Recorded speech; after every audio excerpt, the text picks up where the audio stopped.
thank you so much for making the time to join us here at Tomorrowland. Tell me about this festival. What makes it so unique and why do you like playing here? Well, I really feel like part of the adventure because I've been playing each year from the first time. So I think it's almost 9 years or something like this. And I really saw the festival growing and I really grew myself at the same time. So it's like really like a little family feeling, you know. And right now, this is probably one of the biggest festivals in Europe and maybe in the world.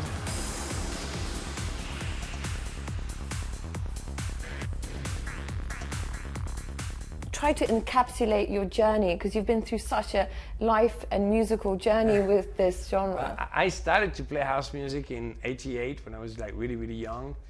I was one of the first DJs to play this kind of music in my country. I'm from France, and then, you know, I saw it growing and growing and growing, and I started to produce music myself.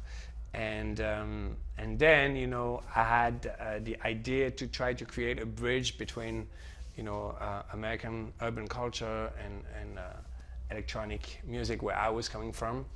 And I think at that moment when we did I Got a Feeling with Black Eyed Peas and Sexy Chick with Akon, it really created that bridge. And what happened is that our music became more acceptable for radios in the US, you know, and in all a second the format totally changed on American radio and everything was down tempo, and all a second everything became up tempo.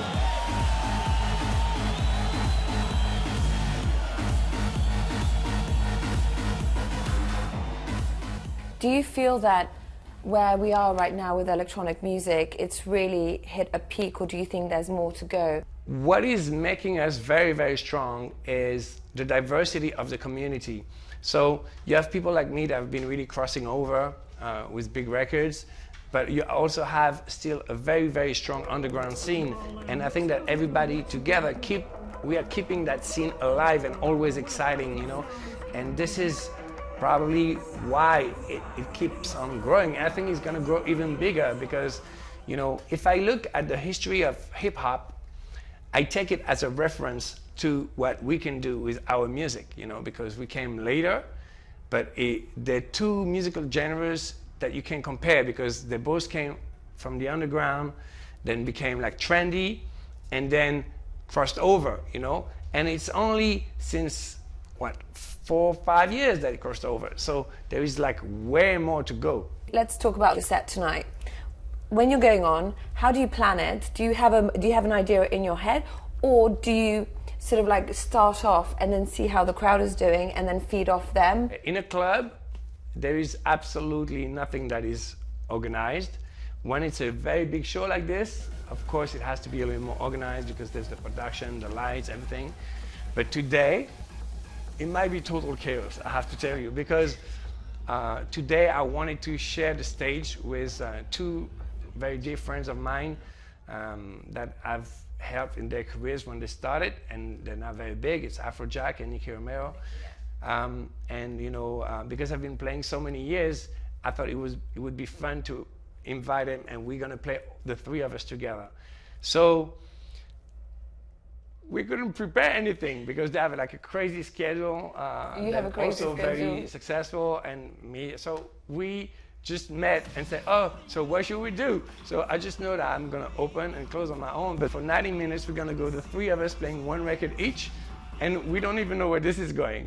But well, that's gonna be very exciting. Do you like that though? I love this because that's what DJing is about, and I think this is also why it's very difficult to beat the atmosphere of a DJ show with a concert, because, you know, a concert, there's so many people there, it's already organized, you know, like they cannot really change their music because there's like synchronization with the lights, or the guys that have a rehearsal and they have to follow, because if, you know, it's difficult when you have 5 people playing together that one feel like, oh, I want to do like a breakdown. No, because everybody else like, whoa, what are you doing, you know?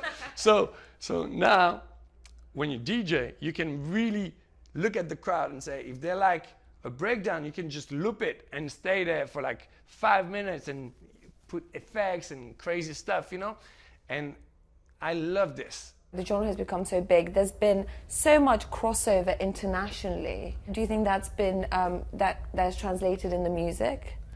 Absolutely. The thing that is amazing is it's been always bouncing between America and Europe. And you know, like lots of people don't know this even in the US, but house music was born in America, in Chicago, in New York, and techno was born in Detroit. And European people took that and turned it into something trendy. We made it grow, and then it went back to America, you know, when I worked with those big, you know, pop and urban artists. And then, because American people have been a little slower, but when they go big, you know? And then all those incredible talents that you have in the US started to embrace this music, and they're also adding something, and now it's coming back to Europe, you know, and it makes it exciting for us too again, you know? So I think this is like a wonderful snowball that is getting bigger and bigger and bigger.